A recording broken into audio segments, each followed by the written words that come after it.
I will do a summary here of Antonia's experience with his own children. And so he asks, so what can you do to reverse myopia? Can you prevent children from becoming myopic? Scientific intelligence is recognizing the problem before it is a problem. Or by that mean, you measure your refractive state as positive. That's 20/20, and you could read through the +1 diopter lens. That's how far you are away from becoming myopic. If your refractive state is 0, almost a year later, you're going to be myopic. So what Antonio is saying really is that you cannot get out of it. You could prevent it if, for instance, you're 20/40, but that's probably what is the only thing that's possible.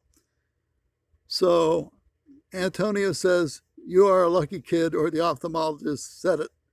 All you had to do was measure the kid's refraction as positive, and the child would be good. This is effectively what Rupa Wong is doing and saying. She's keeping their kids reading at 20 inches or -2 diopters in terms of accommodation. So I'll let you read some of this. So he takes the kids to an ophthalmologist. Well, actually, Antonio could have done it by just using a Snellen and test lenses and verifying that the kid could read the 20 line through a +1 diopter lens. That shows how far safe he is from becoming myopic. As your refractive state changes negative, let's say 20/40, that's your last chance. If you start prevention there, you might be able to get back to 20/20. So, unfortunately, I have a hard time getting this site to work properly. So,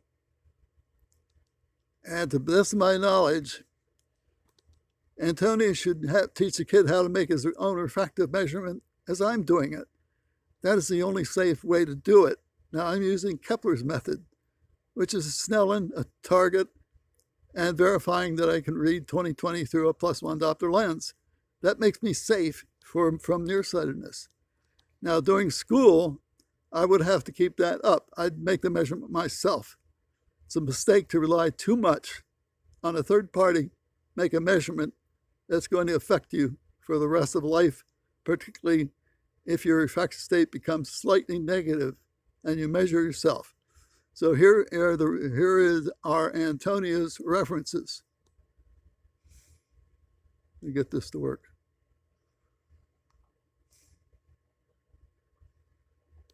Not going to work today.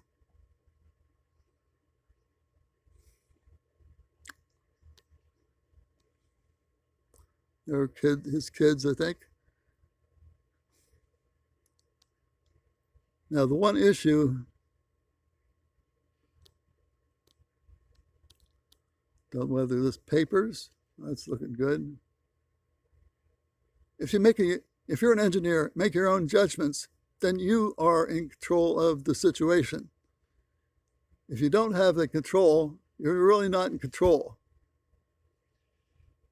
Yeah, that didn't come up. Okay, now, he addresses the most important. Reverse myopia, he's basically saying no. You've got to anticipate what's going to happen. There it is, finally got it. And number of references, Medina and Green. Progressive myopia, lid suture myopia, and Green is a friend of mine. Model for ametropization.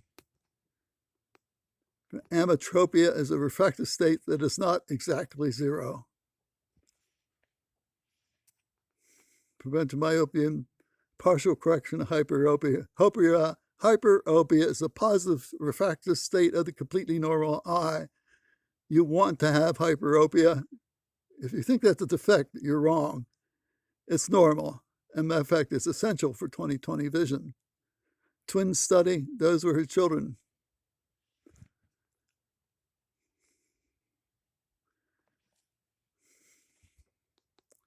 There's a basic problem here. An ophthalmologist is going to see you as an ignorant person who can't possibly learn anything, can't do anything, can't take instructions, can't follow through on any program. In effect, you are basically brain dead. So as soon as an optometrist says you're a patient or talks about the patient, they're really talking about a brain dead person. There's Wallman and Trockman, Wallman, Smith. There's Smith, E.L. Smith. Smith did a good job with primates. He showed the eye follows the accommodation system very accurately and correctly, and then he doesn't get it. There's perhaps the oldest one, Steiger, 1913, Germany, human refraction.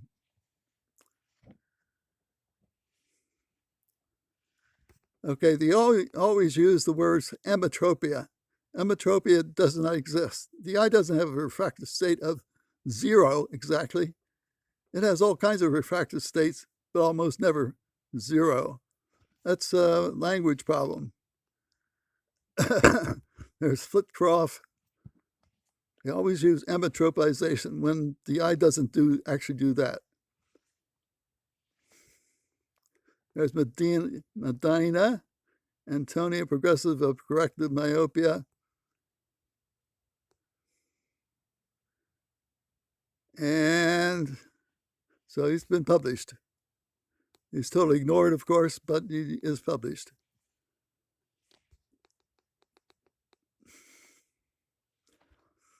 Medina, defective uncorrection. That's an ambiguous roundabout word.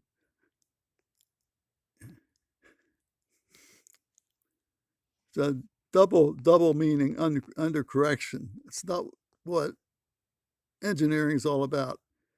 You're getting rid of close work to keep your 20/20. Green and brown, Medina. Emmetropization, dynamic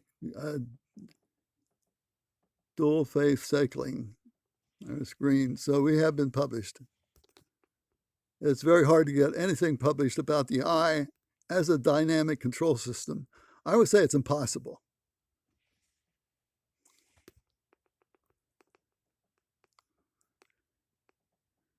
Here's green and Medina, juvenile myopia pending, predicting the progression rate. Now, the rate for the completely normal eye is 1/2 diopter per year. Once you're slightly negative, then it just keeps on going down.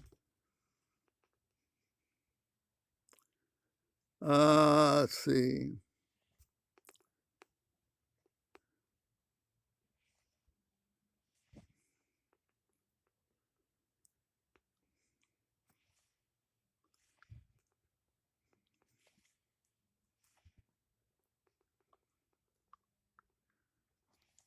Okay, this is massive.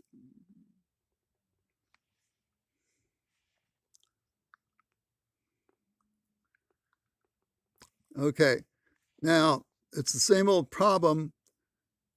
If you're a patient, nobody will talk to you. And if you're slightly negative, nobody will talk to you. Only Rupa Wong anticipates what's going to happen if she doesn't do anything. And that means not treating a patient with anything, because once you start with a minus lens, it's over for you. You're not going to get back out of it, which is why I measure my own refractive state myself. I don't see any other way to do it. I give Antonia great credit for recognizing the eye's steady change from plus to minus. That's a control system only.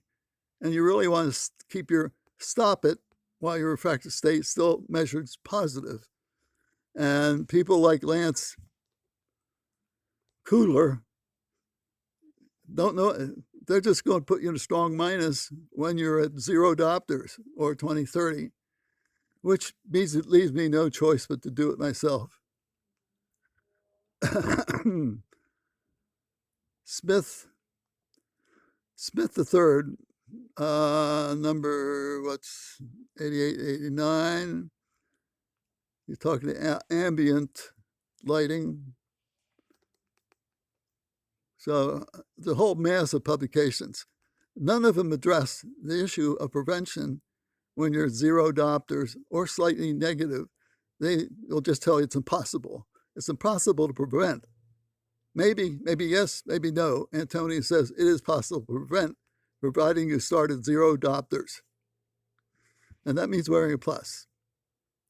And since it's his kids, they use the plus and keep their 20/20. All other kids get a minus and lose their vision permanently. I just don't talk about recovery. It's in a way deceptive or wrong to imply recovery much beyond 2040. There's Flitcroft, 98. Okay, and there's the feedback control theory.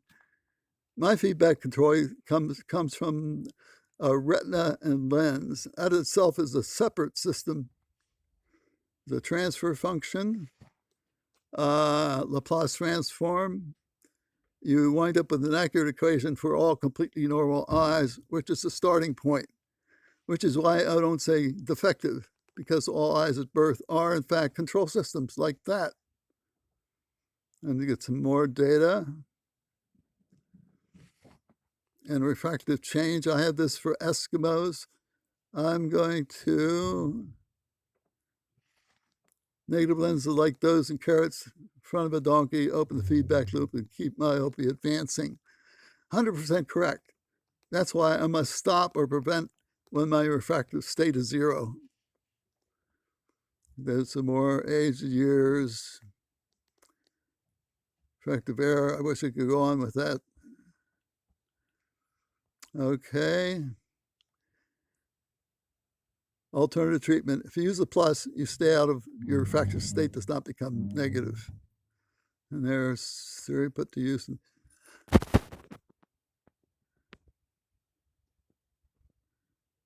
Free of myopia. And scientific intelligence know when you know what's going to happen when your refractive state is zero.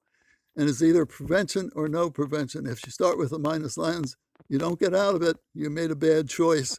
I wish everybody got that choice when you could do something about it. But nothing's going to get done.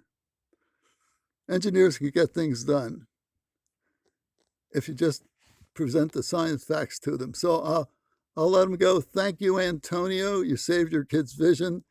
Nobody in this world will know that you've done that because they will say, well, your kids were not predisposed to become myopic. So they get to keep their 20/20 vision, 2 kids, and nobody else gets any help at all because you're a patient and don't know anything. Add your own commentary and thank you.